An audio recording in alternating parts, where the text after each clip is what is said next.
we're doing it the same. I haven't seen our reporters in person in almost a month. I mean, nobody is there. So today on Someone You Should Meet, I'm joined by NBC7 anchor, Mr. Mark Mullen. Mark, thank you so much for joining me today. My pleasure. It's nice to see you, even if over this way, which is about the only way we can communicate safely these days. Yeah. I know. A long time no see, Mark. I know. Too long. Far too long. You know, the last time we saw each other, it was around this time last year, actually. It was last Easter at the church in Del Mar. Yeah, indeed, which basically shows what lapsed Episcopalian and Anglicans that we are, that we're going 2 or 3 times a year. But I know also by nature of your daughters, right, who also sing in the choir, you're probably there a little bit more than I am, which is terrible for me because my grandfather rather was an Episcopal bishop, an Anglican bishop as well. So it's a good reminder, especially given all of this, that even though no one even can go to church or much less any other place, unless it's virtual, that once all of this foolishness is over, that I get a bit more religion, and I'll see you back at the sanctuary. Talking about that, you're right. Everything's gone virtual right now, including at the church. And are you going to be tuning into any Easter services? And what have you guys got planned this Easter? Probably. And I was just going over that with my 2 kids right now. But I mean, what does life look like for all of us right now, right? I mean, I think everybody is trying to figure out home situations, the school. I mean, on the news, and as journalists, and being a journalist too, we've all reported on distance learning, but I mean, I don't know about your kids' schools. Ours, I think, are still kind of figuring it out because it's all new territory. And I think everybody's just trying to figure it out because I think when all of this first broke, right, we were all thinking that it might be 4 or 5 weeks or something like that. Then everything returns to normal. And then you get this shocker where you hear, the governor of California saying, probably no school for the rest of this academic year. So now what? So I think we're all trying to figure that out. How are you managing with that, by the way? How are you coping? Because you've got 2 kids, haven't you? Just remind me of their ages, Mark. Thank you. I have a daughter who is 15, and I have a son who is now 13 years old. And, white wine helps. No, I think everybody's doing fine. I mean, I think there are a lot of benefits to it. I think more people are having communications, right? Like I remember in the first week of this, Claire, I probably have had, I'm not being sarcastic, I probably had more lengthy, substantive conversations with my daughter in 5 days than I had in 5 months before. We just ordered some games, and as corny as that sounds, off of Amazon, we're going to do like a family game night. And so in that way, I think it's a good connection. But as time goes on, and the difficult part in all of this is that no one knows really how long this lasts, right, and what it looks like. And the part about this, which makes it a little bit more difficult, is that with beaches closed and trails closed and all these things, which you can certainly understand why that's happening, it makes it all the more difficult, right? Just because we don't necessarily have that outlet. And rain doesn't always help. I mean, your native country, you're used to all of this stuff, but we were enjoying a drought, thank you, here in California. But I think everybody's managing. I mean, how about you with your girls? Yeah, I mean, thanks for asking. We're doing pretty well. I mean, we've got into a bit of a routine with the schooling. But I wanted to ask you about screen time, because I've just allowed my girls to have their own email account so that they can keep in touch with, their friends back in school. But I am finding that the screen time is starting to increase. Like, what do you do about it in your house, particularly because you've got teenagers?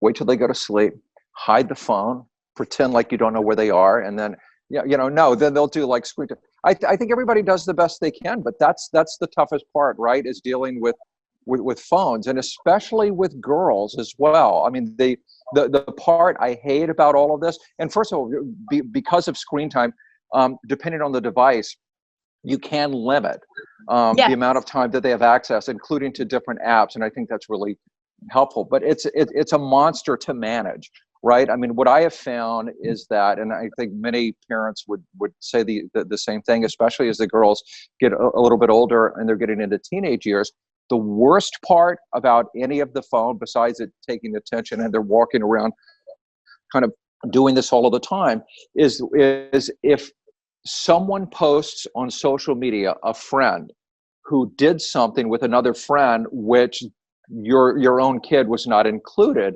it's tough. I mean, it's bad. It's a lot of drama. And so you have a lot of times kids in almost in real time, just trying to keep track of what everybody is doing. And that sucks, right? I mean, that's a hard thing to manage.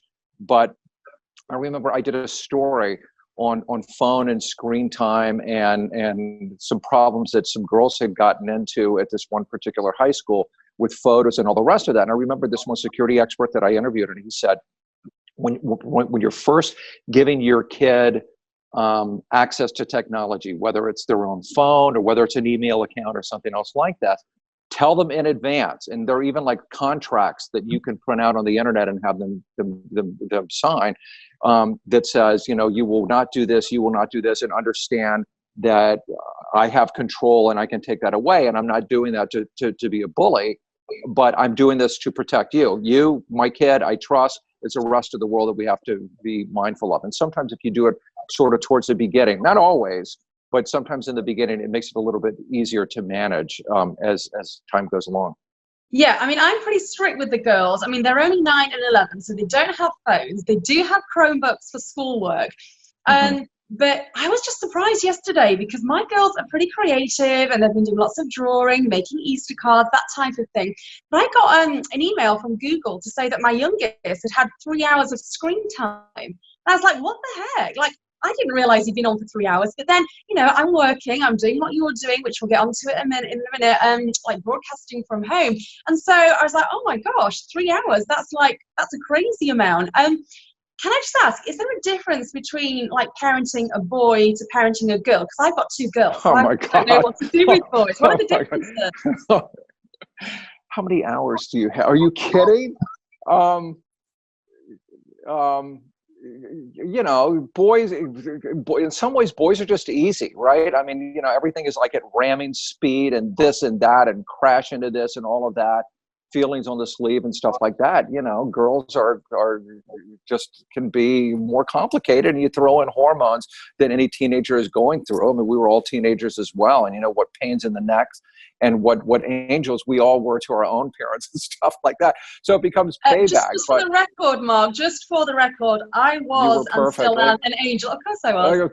Of course you were. Yeah, okay. So as you were, carry on. No, just you know, I don't think there are enough hours in the day to explain parenting a teenage girl. But I'm lucky. I have a good one. She is sweet and conscientious and has a really big heart. You know, but there's a difference, right? You know, there's like I miss that. Like you're talking about your daughters who are like making Easter eggs and things like that. Oh my God, I long for those days, right? It used to, you know, I was telling my wife one time. I said, I miss the days when they were like 7, 8 years old. It's like, Dad, I love you. I made this picture for you while you were at work. And, you know, I came in one time and it's like, Dad, I have to process this. Door slam. And my wife says, what were you asking our daughter about? And I said, I just asked her if she wanted a ride to the mall. So you never know where the landmines are. You just kind of do the best you can and just sort of like navigate it that way. And, you know, do your best and hope for the best. Well, I'm sure you're a great dad. Certainly the kids look very happy on Facebook, all photos of them on there. And I want to ask you, because you are also a dog parent, as am I. And so last year you had a new addition to your family. Tell me about him and how's he getting on? Is he there? Finnegan Flanagan, he is, but to keep him out of trouble, I think he's running around one place, but he just turned 1 year old, which we had to have, you know, we couldn't have his dog pals come over because we're supposed to do social distancing with dogs as well. But you know what? He really misses Dog Beach, right? Which, I mean, the Dog Beach in Del Mar is like the best, right? And oh my God. I mean, we are literally there every day, Mark. I exercise the kids, I exercise the dog. It's like a one-stop shop for my sanity. Exactly right. It's fantastic, isn't it? I'm really missing it. It is, and it's so great having a dog now too. I mean, I grew up with a bunch of animals. My father was a veterinarian. And we never had more than 2 animals. People always think of you as a veterinarian, you're like an animal freak, and you've got like Dr. Doolittle and whatever, and it was never like that. But I certainly missed it. But my youngest, my son, does have asthma, which he started having when we were living in China, when I was a foreign correspondent for NBC based in Beijing. And the pollution in China can be absolutely dreadful. So we've held off on having a dog for a while until his asthma had gotten better, because obviously it's not fair for him, and it wouldn't be fair for a pet if we had to get rid of it. But it's all managed quite well. His asthma is better, and it's terrific having a pet again. And where did you get him from? The dog, I mean. Helen Woodward, right? Which is he's the there, most. Mark. I can see him. Turn around. Is he around? Yeah. He is. Hold on. Give me just a moment. Let me go. Okay. Oh. I know my dog is missing her dog friends so bad right now. There he is. Hello, boy. He thinks he's being set up for something. I think he's just a little bit. We're like, Finn, come here. Come here. Mark, No, I was just saying that Rose, my dog, oh my gosh, she's missing her dog friend so much. We took her out on a leash walk, obviously, yesterday. And every time she sees the dog, she's like straining to get to it. She wants to say hello. I know. It's really tough for them. I know, especially smart dogs, right? And I mean, because they need a lot of stimulation, and they get tired of just us as well. So yeah, it'll be nice when all of this mess passes. Well, listen, I wanted to have a little bit of a chat with you about your career before we get on to, obviously, your current day job, which is the anchor at NBC7. You mentioned your time in China. Like, where else have you worked in the world?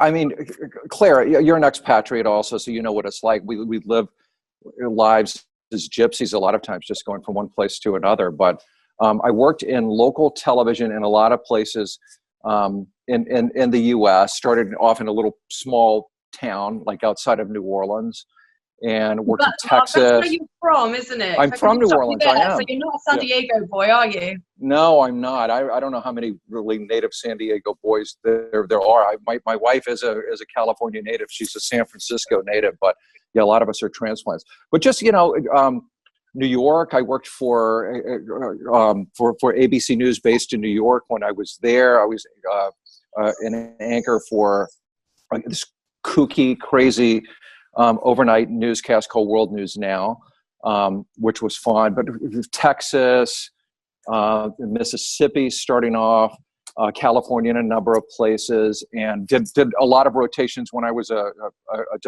domestic correspondent based in LA for NBC.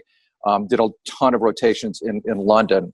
We never spent much time there, right? London really is a suitcase bureau. If you're not covering royals or Brexit or things like that, you really are just kind of just going to places in Europe and also parts of Africa as well to cover. But always great fun, especially in the last 15 years. The restaurants in London have become awesome. Oh my gosh, they're just fantastic. Right? That is my favorite city. You can get the best sushi there. You can get anything under the sun there. I love London restaurants. I know. So yeah, just traveling everywhere. And then so when we were in China, we went there in 2006 and stayed through 2008. NBC is a rights holder for the Olympics, which is now on hold, as you know, right now because of coronavirus. They delayed the start of it by a year. But NBC has long been the rights holder for the Olympics. And I'm a news guy. I'm not a sports guy. But our bosses in New York figured that there would be just more general interest in things related to China, since it was the host country. So they asked us if we wanted to go do sort of a 2-year rotation there, and we did it, and it was a great assignment. So we were there for a couple of years, and it was just me and one other correspondent who was based in Bangkok, who basically had all of Asia to ourselves to be able to cover. And there's so many zillions of stories, right? You work for the Beeb, so BBC has boots on the ground everywhere in the world. There's no one who has that sort of type of coverage. American networks don't have quite as much, but NBC did a pretty good job of having people fanned out everywhere. But I love the assignment, and it was absolutely terrific. But by that time, we had moved 8 times in the past 10 years, all because we wanted to cool assignments, neat new opportunities and things like that. But with 2 young children, because my son was actually born in China. He was born in Beijing at a Western hospital there. So he's actually got a Chinese birth certificate. But after so many moves, we decided, to try and get some roots. And so NBC, although there are, a zillion NBC TV stations all across the country, there are 11 NBC stations which are physically owned by NBC itself, headquarters. And the one here is one of them. And, they knew that I kind of wanted to get off the treadmill. And so they had a guy who was going to retire, and they asked if I wanted to take his place. And we've been here, I don't know why, like 8 years or so, which is the longest we've been anywhere. But, as you know, it's a lovely place to live, and it's been great. And there's tons of news here as well. So it's been stimulating as well. Yeah, it's a great local news patch. I'm certainly getting to enjoy you being here for sure. And talk to me about your time in China. What were the limitations and maybe even the advantages of kind of reporting from there? Interesting. So the advantages is that you have a country of 1.3 billion people. You have an economy which was ferocious in its growth. A country which is on pace to surpass the economy of the United States, which has long held that post for a long time. So just amazing stories there. A developing country, but one that is pushing hard to become sort of a global player, which is why they wanted to host the Olympics, and they spent just so much money just doing so. Complex, interesting. Some of the Western perceptions are true. Some of them are not true. Like what? What perceptions are true and what aren't? Especially in this current climate right now. Especially in this current climate. Well, some of the perceptions are true is that the Chinese government has the ability just to be just strangely paranoid about anything that they believe sometimes is a threat, organized religion and philosophies and different things like that, which really don't pose a threat, but sometimes for them, it has the it has the potential to become a political movement, which they just don't want. The complex and really fascinating component also is that, as sort of draconian as the Chinese government often gets the reputation of being, that they're controlling this and that, there was so little a lot of times that they really had to do to exert control, because so many businesses, especially Western businesses, want access to that consumer base so badly that they will bend over backwards to do anything to sort of accommodate the Chinese government. So they weren't always as bullyish as they seemed, but they were sometimes. I mean, we really did not have a lot of attempts at any sort of censorship, or there's certain things that you don't do. If you get out into the sort of countryside and you start filming a police officer, you may end up getting questioned or detained just because it's new and they just don't know. Did you ever get into hot water over anything out there? Yes, and we did a story which was one of my favorite stories that we ever did there. It was a climate story. And I don't want to bore you if you don't want to hear about that as well. But when we were filming all across China, and we went into some smaller areas, yes, sometimes you get sort of detained to do that. But we were never, beaten with rubber hoses or, it wasn't anything terrible. And a lot of times when you hear about like censorship, like, so for example, there are the 3 T's in China there, which are sort of taboo. There's another 4th T, but there's Taiwan, there's Tiananmen Square, and there's Tibet, which are all hot button issues. And you can go onto a search engine in China under normal internet and get different results on your search than you might be if you were doing it right there in your living room right now. So you'll get all of these articles sometimes which are written in the West about the great censorship and all of that, and that's alive and well. But people are smart. And so anytime you would ever go into like an internet cafe, and there's a ton of them in China because not everybody has the money to buy their own personal computer, everybody, especially the kids, are all using free proxy servers. They're all, I mean, people surf whatever they want to and all the rest of that.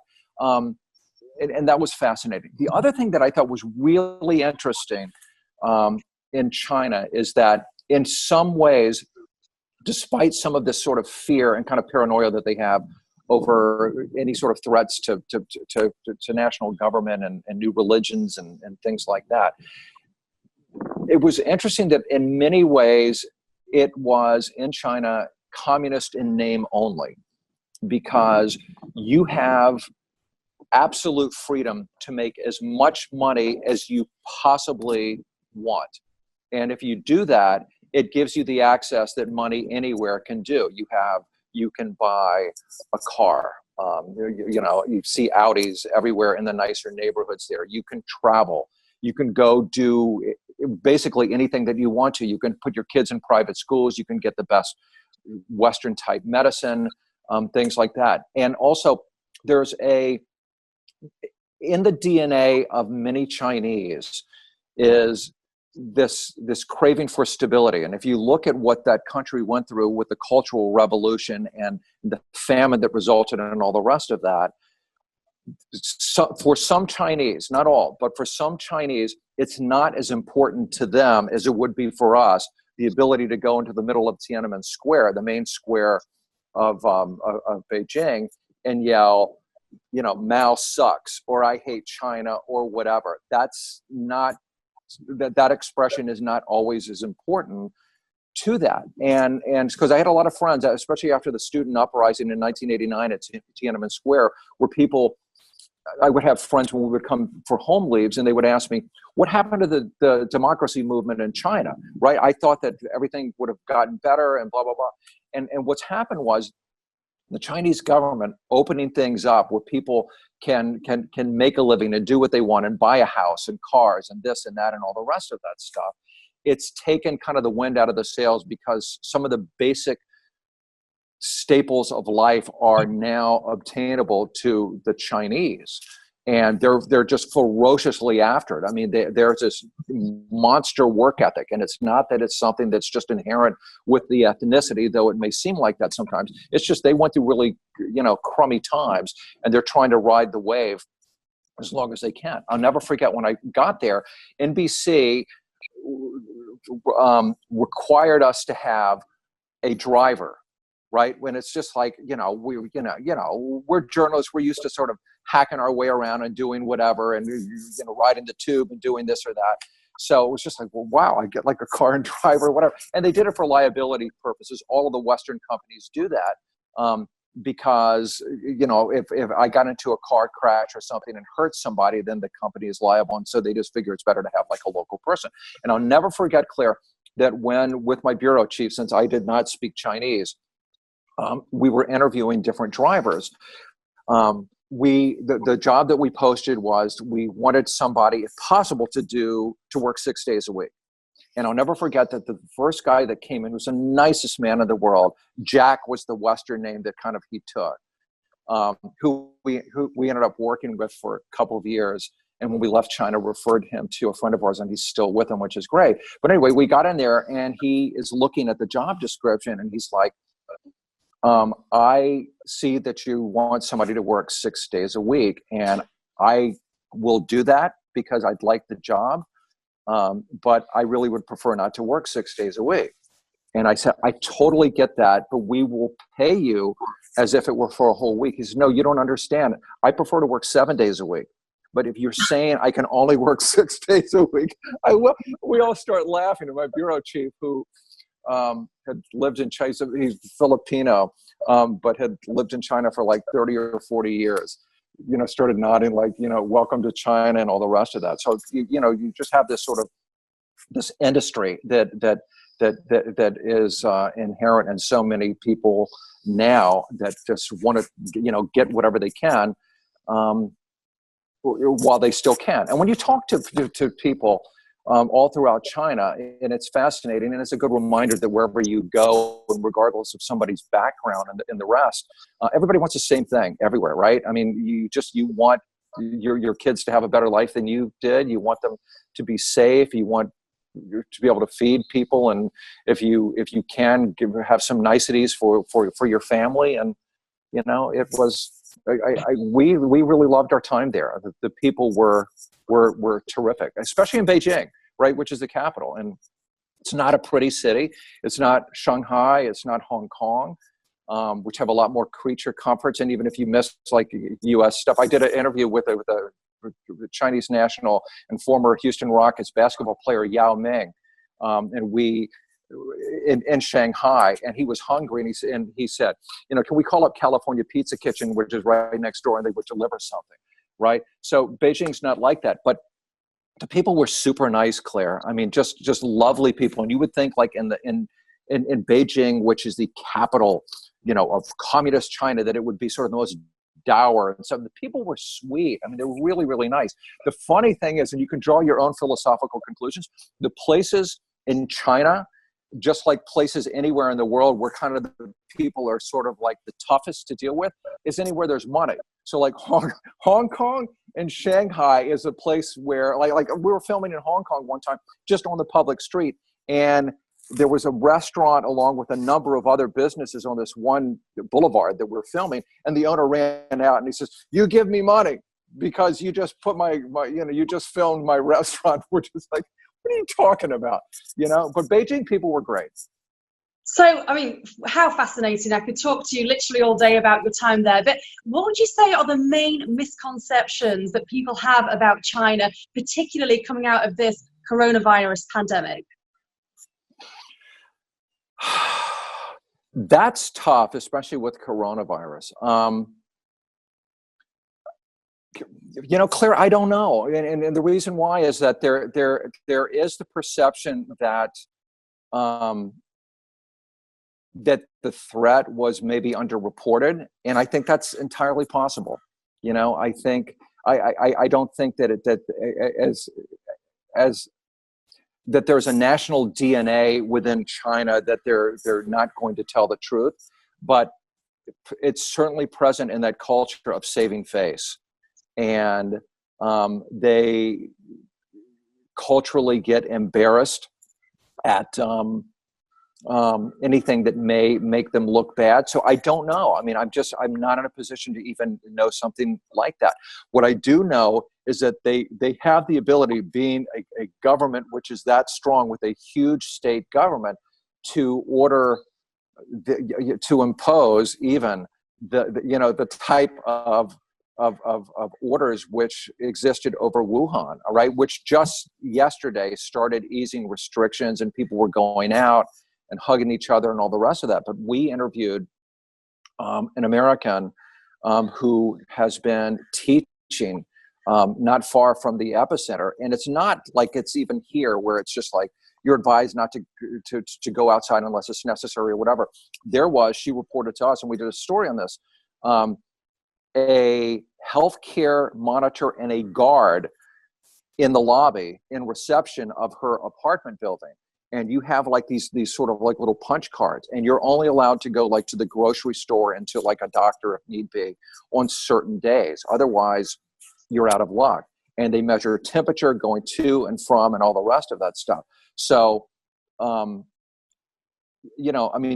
China, because it is China, imposed something like this. I mean, if they did something, that draconian here, they probably would be sued. But I think, for that matter, I think San Diego and the state of California have done great, right? I know it's a huge imposition on people, but if you look at the unity, I mean, politicians bicker about everything, right? And if you look at the unity which has existed, the White House might be a different story, right? And that's another conversation. But if you look at the unity which has existed among cities here, San Diego County itself, the state of California, and how aggressively and quickly they moved, it's making a difference. It may not seem like that when you turn on the news for the next probably 4 or 5 weeks or so, because the casualty numbers, both people who are testing positive, and the people who will pass away, sadly, will increase. And that will probably get the headlines. And hopefully we do a good job in showing context and measuring that. But even the White House, at least, because every single day that I go in, part of my reporting is to monitor the daily briefings at the White House. But even the White House, which has sparred, as you know, with the state of California many times, including this governor, have been really complimentary of the governor and the efforts that California has done, even saying the curve, right, looks different in California than it does in any other places. And that action will save lives. Yeah, I think certainly California has done itself proud with these measures. It really has led the way. And Mark, I know you need to get to work and start your shift at NBC7 shortly, but I did want to ask you, you know, as a news industry, we've had to literally change and evolve overnight. Just how are we having to adapt? Just give me examples of what NBC7 is doing that they wouldn't have done maybe 4 weeks ago.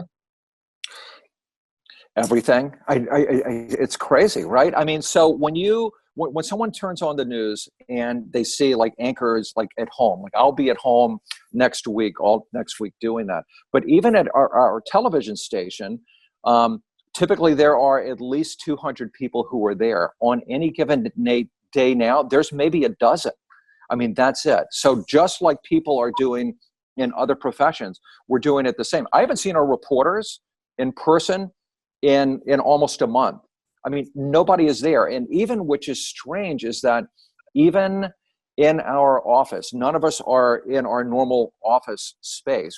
I'm up like in the sales department, which is completely empty. And on an entire floor, there are maybe 3 or 4 of us, and that's it. And we're all like 25 feet apart at least. And just to remind us where we're not supposed to go, there's yellow, it's not police tape, but almost. There's like yellow safety caution tape that's been around. Because we are, as I mentioned, because we are owned by NBC, almost instantly, NBC did a really good job of instituting these sort of protocols through every NBC property and the Telemundo stations, which NBC also owns, and the rest. And they've been very vigilant about it. I mean, I got sort of scolded nicely the first day that this was underway, and I walked just into our newsroom. So basically, I'll communicate by phone or by video chat until I go down to the studio. But a lot of it is I'm just sort of communicating. What I'm really fascinated to see though, Claire? What's that? Is what happens after this, right? Yeah, Not I was just going to come on to that. Yeah, right? I agree, Mark. I was just going to ask you that very question. You know, what do you think, you know, the nature of the world or certainly the news industry is going to be once this is over? Everything. I think everything is going to change, and I truly do. Because, you know, for years, remember, I'm probably like 20 years ago, everybody's like, you know, telecommuting, everybody's going to be telecommuting, right? It was the word that they used, you know, in the future, and it just never really evolved. And I had done a story when I was with the NBC network. I did something for the Today Show on whatever happened to telecommuting.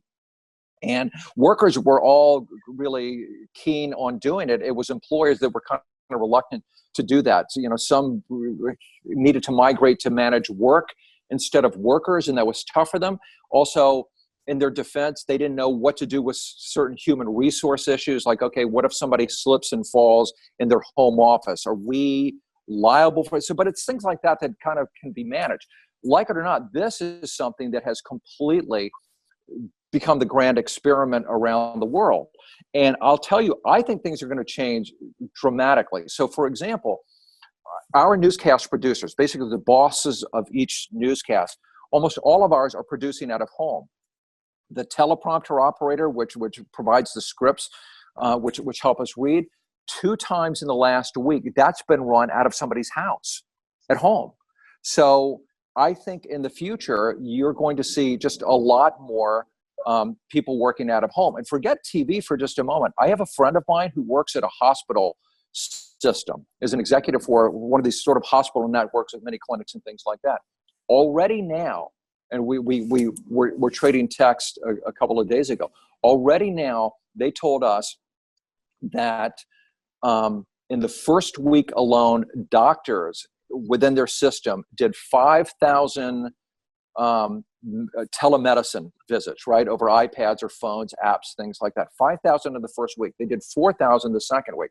Already, they are stopping the automatic renewal of some of their doctor office space off campus in the future, because once this passes, they want to see how much of this may migrate into something permanent, and maybe they don't need all of this office space off campus from hospitals to do their work. So I think a ton is going to change. Yeah, it's crazy. I think you're right. The world as we know it is going to look very, very different. Well, listen, Mark, I really want to chat with you loads more about this. So maybe we can check in a few weeks, a couple of months, and see, where we're at. But thank you so much for joining me today. We need to catch up in person. It's been far too long. Know. But you're doing great work. So say hi to everyone at NBC for me and keep up the fantastic work that you're all doing.